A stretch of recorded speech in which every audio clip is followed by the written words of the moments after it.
Shalom, shalom. First and foremost, I want to give all honor, glory, and praise to Yahweh Bashim Yahweh Shai, Bahashim Rakah Kodash. Double honors to the apostles and elders of Great Millstone.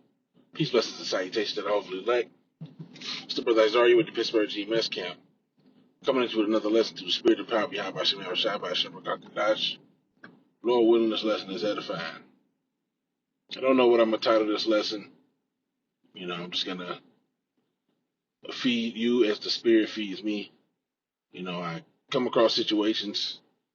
Typically, is how a lesson is sparked. I come across a situation that I find spiritually interesting, and I usually speak on it. And I'll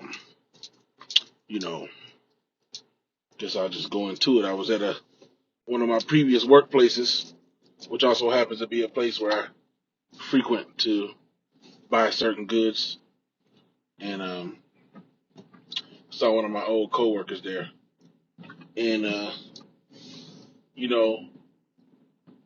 he's actually my old supervisor. He's a nigga. He's a Jake. He's a nigga. He's a drug dealer. He your typical Jake. He eats pork. He smokes weed. He sells drugs. All these other different things. All this wickedness that Jake is into. And he basically spoke about a situation where there's a new house being built, and he spoke about this tradition that Jake had, or something that was recommended by this girl's mom or grandmother or whoever it was, to bury a Bible in the foundation of the new house. And I said to myself, okay. I thought to myself, Jake is very superstitious. Jake is very, as the scriptures say, they have a zeal for the Most High, but not according to knowledge. There was another prophet, I forget who it was, who said, the zeal of thine house have eaten me up. Some of the most zealous people that you will meet are so-called Christians. And the thing about Christians is that they're gung-ho.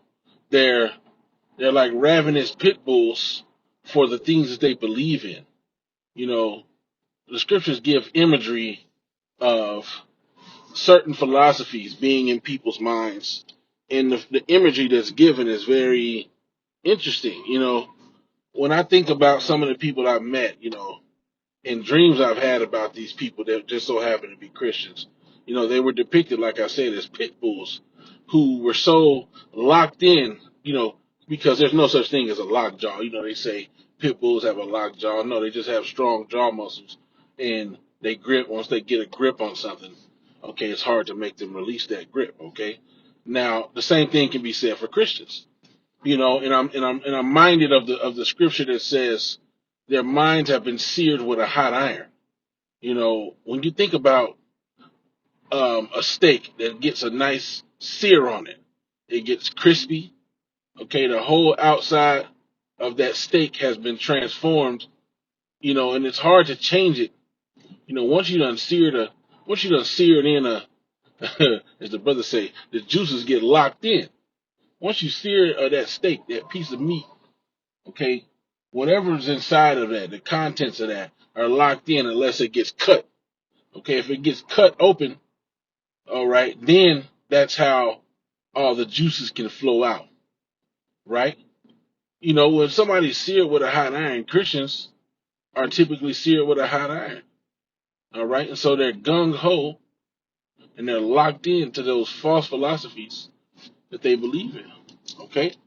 Now, as he gave me more details, because, as the scriptures say, we are wise as serpent, as harmless as doves, because me and the guy,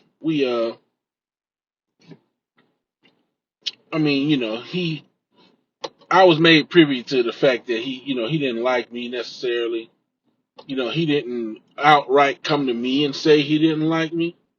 Okay, but there were talkings of things he would say behind my back and so on and so forth. And so, me being aware of these things, I yai quads and I played it as you should play it.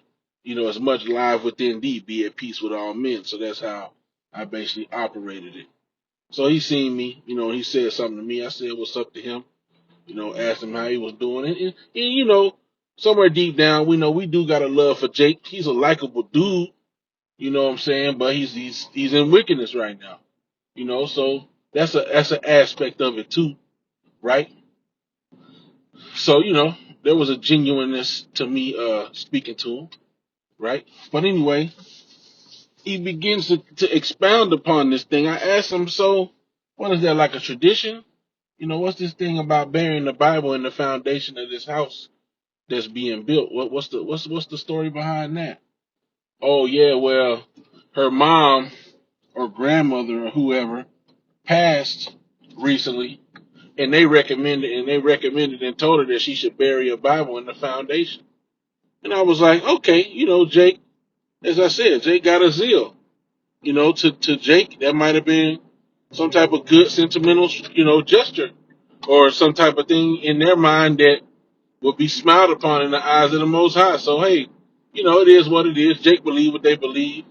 But he goes on to tell me, oh, yeah, well, her grandmother or whoever the girl was, whoever the woman was to the girl, oh, yeah, she was a pastor. And I said to myself, that figures, because once again, Christians will have a zeal and will dedicate their lives to the converting of people into Christianity, right?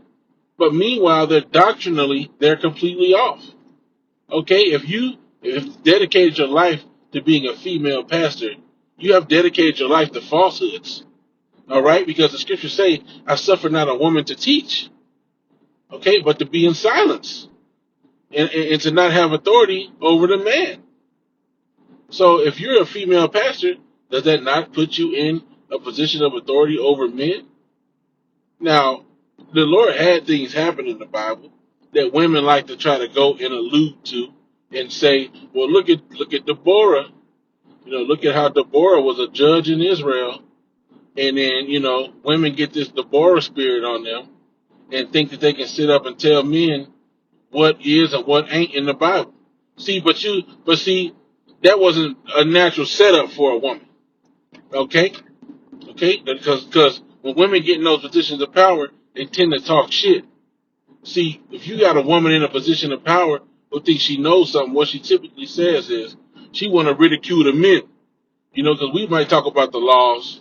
We might talk about the laws on adultery, okay, and what biblically is considered adultery and what biblically is not considered adultery, such as, a man having another wife, okay. Well, a woman might say that's adultery. A Christian, a normal so-called Christian, because you're not truly a follower of the anointed one unless you keep the laws, statutes, and commandments to the best of your ability. Okay, the scriptures say that they followed the Lamb whithersoever he goeth. All right, picking up your cross and following the Lamb does not consist of slobbing on pork meat. All right, or whatever manner of sin that you continue to do. All right, obvious sin. Okay, the Messiah didn't come on the planet and be the Lamb without blemish. So for you could go do something so stupid as eat a pork chop. He died. Jesus died so I can eat a pork chop. Come on, man. No, right? The scriptures say that he's I was quoted verbatim. It says Jesus Christ, the same today, yesterday, and forever. And we know his name's not JC, but his name's Yahweh Shai, Hamashiach, right? The anointed.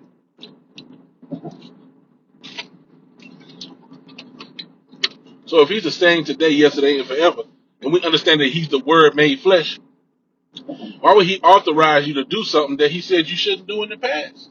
He is the Word. And the Old Testament said, don't eat these things. When Peter was told to rise and eat, it was symbolic. It was a symbolism, okay, of speaking to somebody who seemed to be of another nation. You see? Speaking to somebody who seemed to be unclean. Because traditionally, you were not supposed to speak to an individual that was an unclean person. All right, Israelites of the nation of Israel, nationality wise, ethnicity wise, if that's a way of saying it, they were considered heathens and considered to not be spoken to when they were keeping the customs of the heathens. You see? So they were considered something to be avoided. They were considered some people people to be avoided. And so Peter was told, and it specifically was expounded unto him, fear not, but go with the man that comes and asks you to go with him. I want you to go with that man. That's what he was told. Because if the man would have came without the Lord showing him that dream and telling him to not call any man common or unclean, right? He would have denied them. He would have said, I ain't going with you. You a heathen. Why would I go with a heathen? I'm not going with you. Lest you persecute me or take me out. You got to remember, man, the church was being persecuted. The believers were being persecuted, man. So why would he hop up and go with them? Why would he go trust them? The Lord had to show him a dream and say, don't worry about it. Go ahead and roll with him. You see? But a Christian will say, arise, kill, and eat. I can eat pork. I can eat pork right there. Kill and eat. Give me them scrimps. The pork and scrimps, I can do it. Because it told Peter, kill and eat. But why did Peter say, wait a minute, my Lord. Why you want me to eat something unclean? Okay, I'm glad I'm recording the audio because I should be able to pull up a scripture, right? That's what's been missing.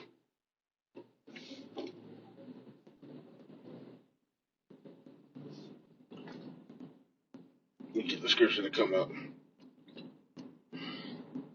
Yeah.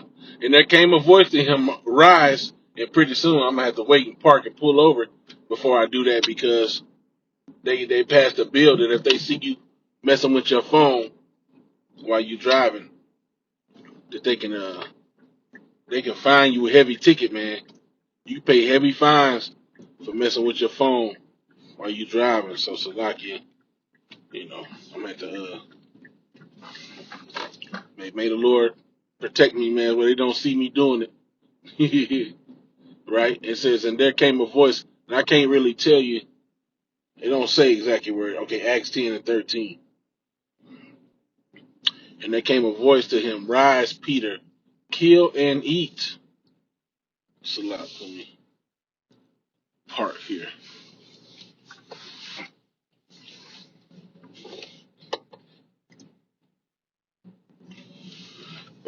It says, arise, Peter, kill and eat. But Peter said, not so, Lord, for I have never eaten anything that is common or unclean, right? And the voice spake unto him again the second time, what God hath cleansed, that call not thou common. And so people, in their simplicity, say, see, if God cleansed it, then we gotta accept it with thanksgiving. And, we ain't gonna call it unclean. It done been cleansed by the Most High. Okay, but this is not talking about unclean meats. Okay? This is talking about seemingly what we would consider to be unclean men. Okay? And the scripture expounds itself. All right, so let's go down to, let's open it and get some understanding. All right. This was done thrice, and the vessel was received up again into heaven. So let's go to verse 17.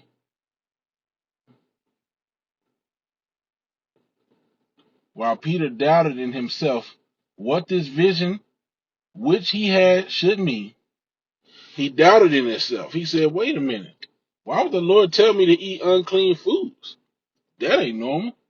I know what the scriptures say. The scriptures say the Most High changes not. So how come all of a sudden he want me to go eat pork, crab, shrimp, lobster, and all manners of abomination? While he doubted in himself what the vision he had seen should mean, behold, the men which were sent from Cornelius had made inquiry for Simon's house, and stood before the gate, and called and asked whether Simon, which was surnamed Peter, were lodged there. While Peter thought on the vision, the Spirit said unto him, Behold, 3 men seek thee. Arise therefore, and get thee down, and go with them, doubting nothing, for I have sent them. Then Peter went down to the men which were sent unto him from Cornelius, and said, Behold, I am he whom ye seek. What is the cause wherefore ye are come?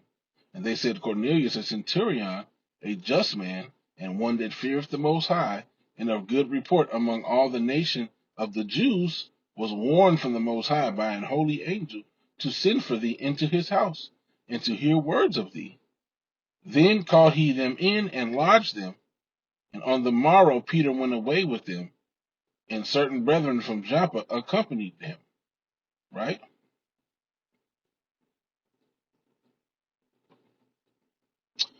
Verse 28, I'm going to skip down. This was after he met Cornelius, and Cornelius bowed unto him.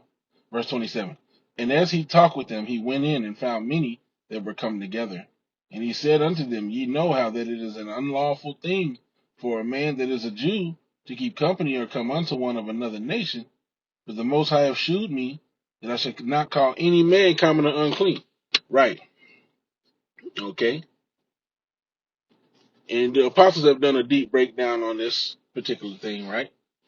Okay, but there was a certain parameter set into place where the scriptures say that you're supposed to treat someone who's an infidel as a heathen man.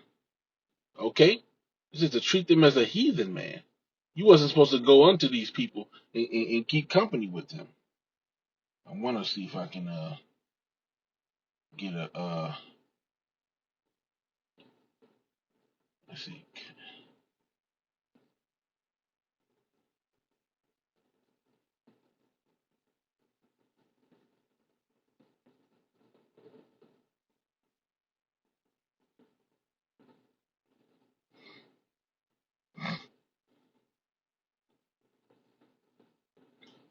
Matthew 18:7. If he shall neglect to hear them, tell it unto the church. But if he neglect to hear the church, let him be unto thee as an heathen man and a publican. So this is one aspect where you would treat somebody as a heathen man or a publican. Okay? And typically that's what happened at the time. Okay? Those of even if they were of the nation of Israel, if they were not keeping the law, statutes, and commandments, they were considered heathens, man. Okay? All right. And let's continue.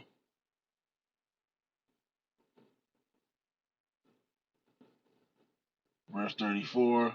Then Peter opened his mouth and said, Of a truth, I perceive that the Most High is no respecter of persons, but in every nation he hath that feareth him, and that work of righteousness is accepted with him. Now I will say this.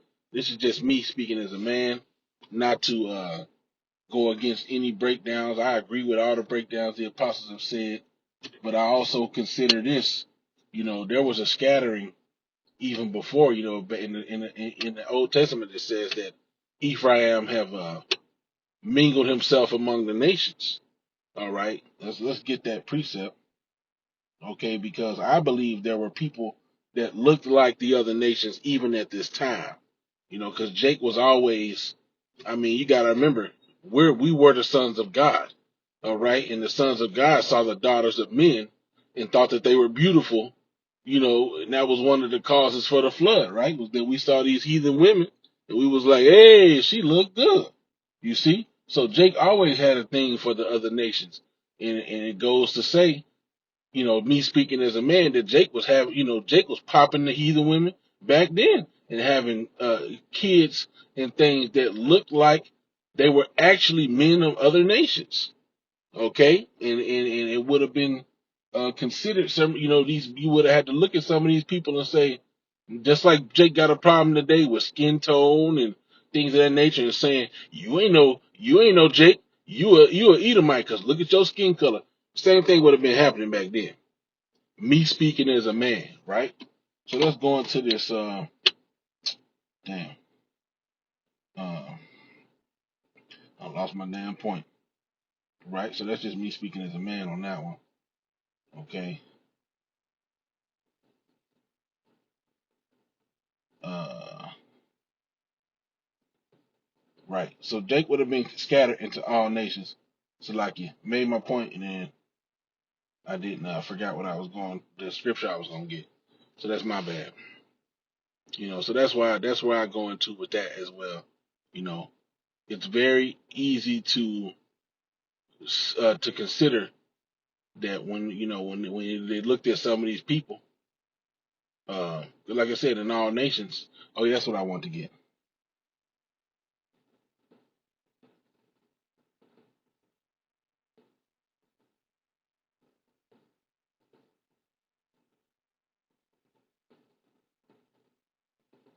Call out Yahweh Shai for the remembrance. I know this is going. I know this is going in. Hosea 7 and 8. Ephraim, he have mixed himself among the people. Okay, so this is the first thing it's telling you. Ephraim, okay, he like these heathen women. And yeah. In particular, man, if you know Ephraimites, and I ain't saying this is all Ephraimites, but the Ephraimites I remember coming across in the past, they loved them some white women. Some white women. Ephraim love white women. Okay, Ephraim is a cake not turned. So what does that mean? We understand this is a basic breakdown.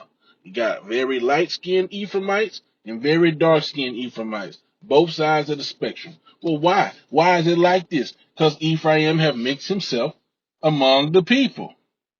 Strangers have devoured his strength. Okay, and he knoweth it not. Yea, gray hairs are here and there upon him, yet he knoweth them not. Right. All right, Esau, not Esau. Ephraim have sold himself, because the scriptures say, give not thyself over, it says to a light woman, and basically it says, give not thy ways unto that which destroyeth kings, which is women, okay? And Jake, a lot of Jake be suckers for women, man, but hey, man, Ephraim love him some Edomite white women. And that's facts. I seen that firsthand. Okay. So hey man, it could have very well been at this time, in addition to everything else that the apostles have brought out, it could have been that people look like, you gotta remember, Herod at this time, what does it say? Even let's get that scripture, man. Okay, we're gonna have to get the scripture in Second Thessalonians. Because you gotta remember, Herod would have been a chocolate skinned Edomite. He would have been a chocolate skinned Edomite because his mama his mama was an Israelite and his daddy was an Edomite. So it's very easily to Second Thessalonians 2. It's very easy to say that he was not confusion of face, but he was a tear. He was a chocolate covered Edomite at that time. Okay, Second Thessalonians 2 and 4, uh, and 2 and 5. Remember ye not that when I was yet with you, I told you these things? And now ye know what withholdeth, that he might be revealed in his time. For the mystery of iniquity doth already work. Only he who now letteth will let, until it be taken out of the way. So even back then, the Edomites were perpetrating and pretending to be somebody who they were not.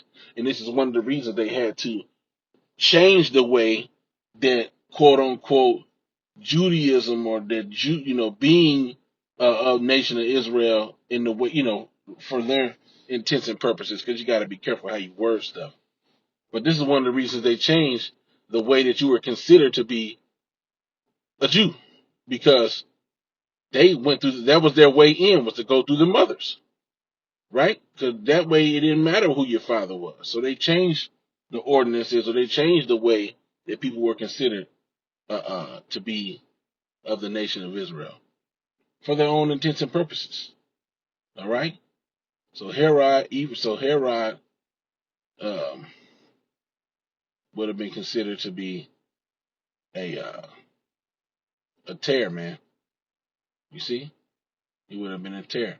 And speaking as a man, I would say that some of Cornelius, if not Cornelius himself could have been light skinned or had some features of another nation to make somebody say, hey man, you ain't no Israelite, you know.